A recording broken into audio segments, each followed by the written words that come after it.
Welcome back, everybody. This is Eric and Chad here with Iraq Veteran 8888. Today, we've got another Gun Gripe episode for you, and we are going to be chatting about the impending constitutional doom that is looming over the heads of all of our wonderful citizens up there in Virginia. A lot of folks are asking us to do a Gun Gripe about this. There's been some recent things in Virginia go down that we need to talk about. And guys, it's been a tough run. A lot of these battles that we're fighting are going to be at the state level. We're going to get into that a little bit. We definitely want to take a moment to thank the wonderful folks at SDI. If you want to learn more about gunsmithing, their programs are great. They are a wonderful group of people, got really good programs, and they allow Gun Gripes to continue raw, in your face, straight from the heart, and we thank them for supporting Gun Gripes. Also, really quick, we want to mention, I'm wearing Military Arms Channel's logo shirt here. Hey, brother! Hey, brother! And then I've got 9mm SMG's Taxation is Theft shirt, okay? Any shirt that you buy over on Ballistic Ink, all the funds go right back into supporting your favorite content creators, whatever shop you shop on. So, Tim, 9mm SMG, of course us, Plinkster, all the folks over there. If you love your favorite channels, consider purchasing a shirt and supporting their efforts. They all put in a lot of hard work to, put out the content that they put out. So let's get down to it. So basically, what's happened now is Virginia has gone blue, okay? Now, when we say they've gone blue, we mean that the Democrats now hold a majority in the House, the Senate, and they have a Democrat governor now. So they've gone completely blue. And there's a lot of concerned people because the new governor has already said, hey, right out the gate, they're saying as early as January, they're going to try to sign in legislation. They're wanting full-on gun confiscation. They're wanting magazine restrictions. They're wanting all of this stuff. They're literally wanting to tell people that by a certain date, you have to turn in every single semi-automatic that's on this huge, all-encompassing list. Now, the governor of Virginia is a veteran. He was in, I believe, like the medical corps or whatever, And it's just, I don't understand how these folks get out of the military and they have anti-gun views and why they would support something like that. So, gosh, any time in the veteran community we see a fellow veteran that has these ideas, it just doesn't make sense, right? Because if you go around the world, you go to all these places, you're in these horrible situations with your fellow man, right? You know what I mean? Nobody wants to hurt another human being, right? No, but when you're a veteran, and especially when you're in a combat situation, I'm not saying he was or wasn't, but I'm just looking at the veteran standpoint, right? How can a veteran who apparently has seen issues in his life and has dealt with really horrible things that average people shouldn't have to deal with, how can they have an anti-gun stance when they've probably been places in the world where they realize how important gun ownership is to a free society? It's just strange. I don't get it. So that's one thing that chaffs me instantly there. Oh, yeah. I mean, all you have to do is look into local news right now, or the world news right now, is just look at what the situation in Hong Kong, which is an entirely different story in itself. We'll probably get into that in another video. That'll be another video. You look at Ralph Northam, who's the governor of Virginia, and back over the summer, he was calling for a special legislative session to discuss suppressors because of an incident that occurred up there with a shooting with a person who used a suppressor to kill some folks. And that didn't go anywhere because they still had a mixed bag in the legislature in the state. I didn't even consider suppressors, so they're going after suppressors. He's already been on the anti-gun tirade, and now that he has all of his anti-gunners kind of in tow, in the full legislature in the state, then you pretty much have ultimate control. It's just like what happened back in '94 when on the federal level we had Bill Clinton come in, and then we had a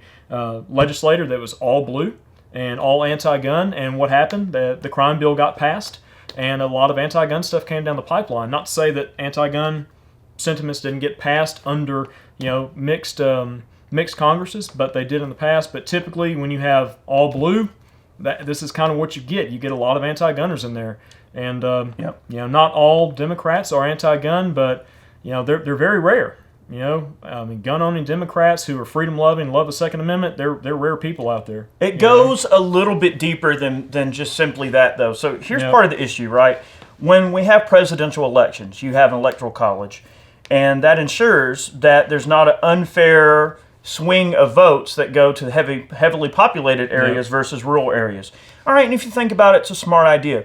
There's a lot of people that are like, oh, well, we should do away with the Electoral College and all of this. Only when they lose. If we did that, the issue is, if we did that, then you might as well just say our nation's completely Democrat, because then all the large population centers in the cities would control every single presidential election. Of course they want that, okay?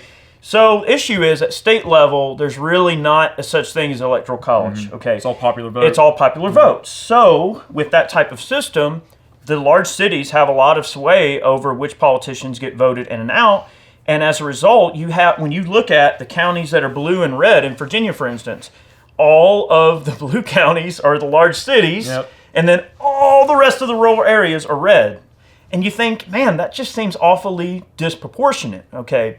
It shouldn't be a mob rule that gets to decide, oh, well, all these people are just happen to be in this one area, not to mention the World War II veteran that was dead and voted. All right, so you know there's voter fraud going on. All right, now I'm not going to be coy enough or high and mighty enough to say that voter fraud doesn't occur on both sides. Oh, okay? it does. It does. does. It most certainly does, but their side is known for it a heck of a lot more, okay? And look, here's the thing. When you have these large cities, when you look at the cities that are blue in Virginia, they're along the border up there, so a lot of those federal employees are driving back and forth to go to work, and a lot of them live in Virginia. So of course they're going to have very liberal and very progressive policies, and I can't believe I'm about to say this, but it really is true, and I have to speak from the heart. You know, government service, in general, is a very almost quasi-socialist, forward-thinking manner, okay? Chad's mother is a government employee, all right? My mom was a government employee. I served in the military, so technically I served under a socialist-type thing. I mean, think about it. In the military, if you get sick, your health care is taken care of. You get free food, you get free housing, you get paid. All these things are subsidized and they're free, and the taxpayers take care of it. So when someone partakes of a situation where they become a government employee, they kind of get to a point where they're like, oh, this is nice. I get free health care. I get to vote in my own salary increases. I get to do all this stuff. And they're given a blank check by the people to conduct business at their whims and wishes. And in very, very many cases, they're very rarely held accountable for their fiscal irresponsibility. So when people are fiscally irresponsible and put in a position where they're encouraged to be fiscally irresponsible, it creates a group of people who are entitled to the sweat off your back. And it's scary, and all you have to do is just look at the map of where the red and blue areas are. Of course, the large cities, there's a lot of culture, there's a lot of people, and it's so strange to me that it tends to be that way. But every state is the same way. The large cities are always overwhelmingly majority of blue. Look at what happened in Georgia, last year. I mean, my county that I live in is in the metro Atlanta area. It's always been a red county. But there's been a large influx of folks moving in from not only neighboring counties around the Atlanta area trying to get out, but all over the country. For a while, my county was the fastest growing county in the nation for a few years running back in the early 2000s, which was insane. But the thing is, you have this huge influx of people, and like we say in all kinds of videos, like when folks move away from tyranny or they move away from government policy they don't like, they want to find a change. But they wind up bringing those policies with them. They don't like what they're moving into, and they're like, oh, well, I don't like this. I want to change it. They're bringing their policies with them. That's not the right way to think about it, but my county went blue. And there's a lot of other counties around major municipalities in Georgia that went blue, and our gubernatorial election, the governor's race was very heated and very close, and it was nuts. But, it's only almost, it sucks to think about this, but it's only a matter of time before a lot of red states kind of become mixed purple, like Ohio, Florida, like battleground states, that kind of thing.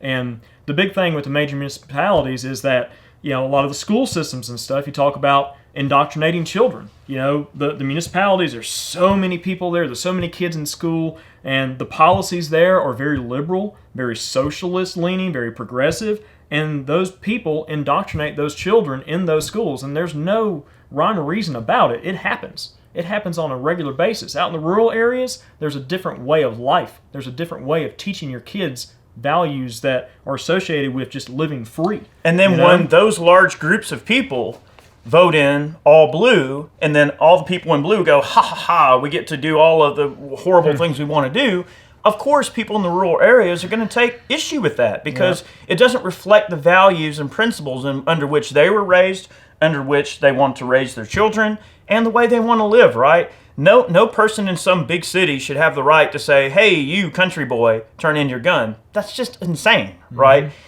You know, if it only affected the areas that those people vote in, now that, I'm not even saying I agree with that, because there's probably people that live in the city that obviously vote the other way or have differing opinions about firearms ownership and about policy, not just firearms, but various policy. Yep. And those people shouldn't have to deal with a bunch of bullcrap. But if it were to only be in the blue areas, right, let's just say that if they were to make some anti-gun laws, first there had to be like a probationary period of like 4 years that they had to deal with it right where they live and nowhere else. Yep. So if there were counties around them that didn't vote blue, they don't have to be subjected to those laws. Only the blue areas where you guys voted all that crap in, and let y'all live with it for 4 years and see how happy you are. Go ahead, take each other's guns, arm the cops to the T, and see what happens. And I guarantee you're going to change your tune. Yep. So that's the issue that a lot of rural Republicans have with the way these state elections wind up going. There's a lot of battles that are occurring at the state level that in a lot of ways way more important than even the battles we have at the federal level, such as people going, oh, well, who's going to be the next president? I think this is way more important to look at the state battles than it is, oh, who's going to be the next president. I mean, that's almost irrelevant if you lose all the state battles. Well, when you think about it, you think about the big swing in recent years of all the huge anti-gun lobbying groups focusing more on state races. And they've been funneling money into not only western states, but a lot of eastern states as well, and especially battleground states, trying to get anti-gun sentiments out there. And in a lot of cases, they've been winning in the grassroots movement because, with Trump coming in, several years back, you think, okay, oh yeah, the assault on your Second Amendment rights is no more, but we've seen that not to be the case. And people have gotten complacent, like we say in all kinds of videos as well. Like, the complacency is there with gun owners. They think, okay, we're safe, no need to work about it. But the thing is, there's always work to be done. And some of the stuff that Northam wants to put through is quite, scary, and it's the typical mantra. It's straight up tyranny. Agenda. It's tyranny. His agenda includes universal background checks on all firearms purchases, bans on so-called assault weapons, a meaningless term, ammunition restrictions, bans on accessories such as silencers and bump stocks. He will also limit handgun purchase to 1 a month and pass red flag laws allowing the courts to order guns confiscated from those suspected to be dangerous. We've talked about all these things in the past, guys, and it's just all a bunch of bull. It's a bad idea. Yeah. All right, so the pragmatic way to view this whole thing, and if you allow me to extend this olive branch, okay? Look, the thing is people want to turn this into a Republican versus Democrat thing, and there are a lot of things that the Democrats hold near and dear that I don't agree with. However, I think it's safe to say there are a lot of Democrats that are pro-gun. Yep. You guys are out there. I know you are, and we get it, okay? You might have progressive ideas when it comes to other fiscal things or other things within our society, but maybe you're pro-gun. The thing is, we have to find some form of common ground, and I think we can all agree that gun ownership is a very important rallying call that we can all rally under because it represents keeping our families safe, keeping our community safe, and keeping our neighborhood safe, and that's important, right? A lot of folks in the rural communities, a lot of minorities in the rural, and not rural, but the cities and stuff, large cities, urban areas, they've always been told generation to generation, well, you're born a Democrat. You got to vote Democrat. You got to do this. You got to do that. And it's unfortunate that a lot of these folks are good people and they're intelligent people that are completely capable of making great decisions on their own, but they don't do the research and they just take what's spoon-fed to them. And that's a sad state of affairs that it creates this entire group of people that don't realize what their rights are. I mean, the folks in the urban communities, they are told, oh, you can't own a gun. Only police and criminals have guns. Indoctrinated and uninformed. Right. So the anti-gun mentality, and our friend Kevin mentioned this. Big Kevin, Yep.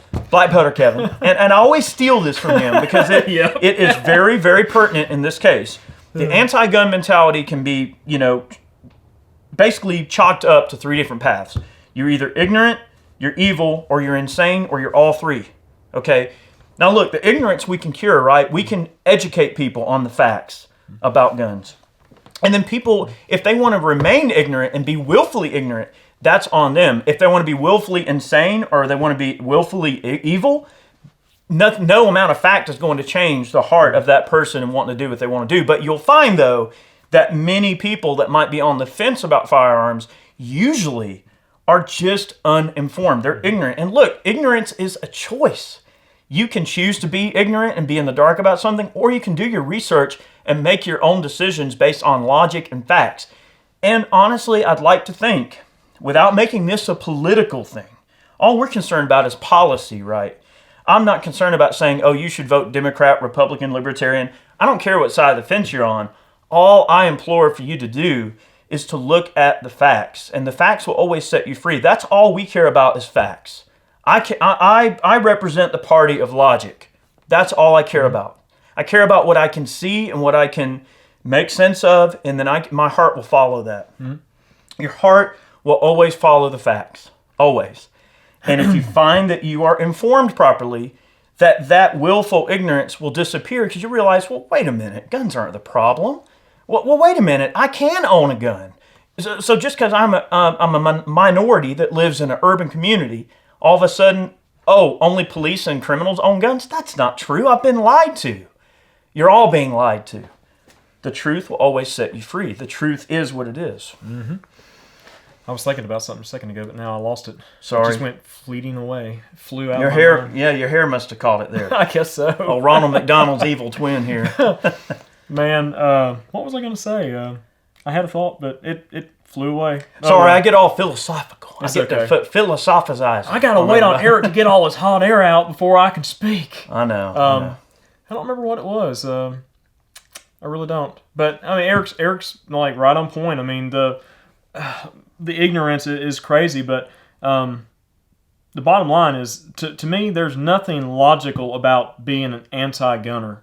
I mean, it's a universal right. It's to self-defense, and unless you are able to have the tools at your disposal to defend yourself, and this isn't just about hunting, like we always say. Okay, you got to think about the tyranny that goes on in the world. Oh, I know what it was. We're going to do a video on Hong Kong, but I don't think that the police and the military over there are worried about political affiliation with those protesters over there. Do you think they're worried about political affiliation and whether you're a Democrat or Republican or whatever you are, whatever flag you fly under? I highly doubt it. There's people over there flying American flags, and look at us. Look at the infighting here. It's ridiculous. And one of the other things I wanted to say was, I was just thinking about it, was I'm really curious. I'm going to have to do some research on this, but where in our history as a nation did firearm ownership become such a polarizing issue and a political issue? Like, where was the split? Was it in the 20s and early 30s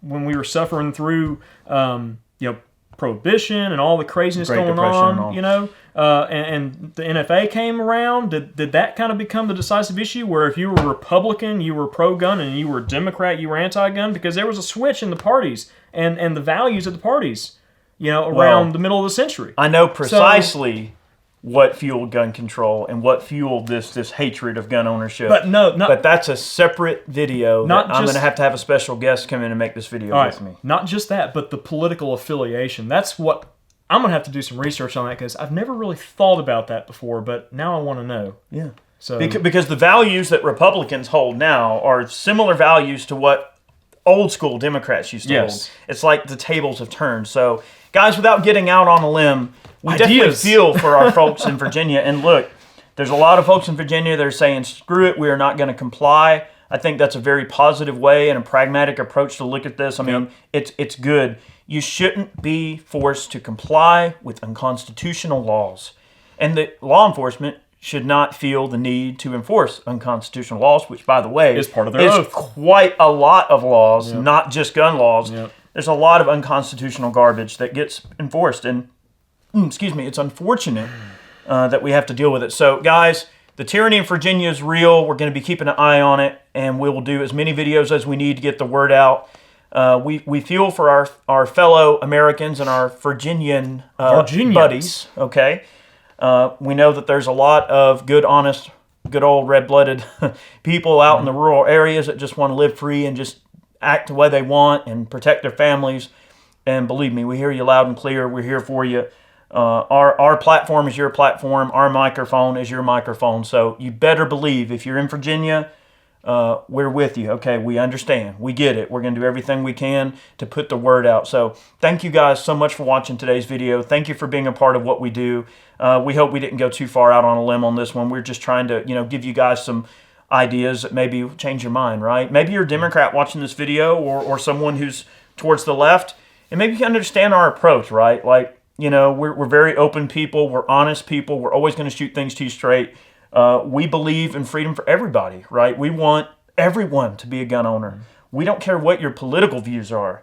I think you can put politics aside and depoliticize gun ownership, because gun ownership is the great equalizer that can keep all of your other freedoms in check and keep them pure and consistent. So I don't think anybody should ever have a line against that, right? You don't want either side getting extreme and doing anything horrible to the other side. Nobody wants that. So it's important that we focus on each other and our rights. People are people, right?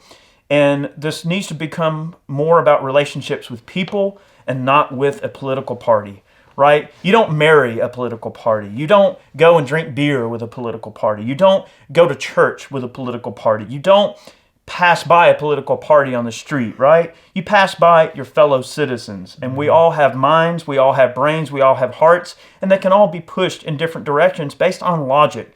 We need to go back to the good old days of us using logic to solve our problems and discussing things as a community of people, not as a political organization. The two-party system has really ruined this country. It's turned it into a cesspool of dick measuring. And it's really unfair to the average person who's just trying to live an honest and wholesome life. And the people that should and could be living a very wholesome life and that have been disenfranchised from the truth by years and years of indoctrination and lying. And we have to get around that so we can bring these people over to the fold of freedom. It's really important. Thank you guys so much for watching. We'll see you next time. Many more videos on the way. Can't wait to put them out. We got a lot going on. We're some filming fools. So we'll see you. Thanks for watching. And more videos coming. See you guys.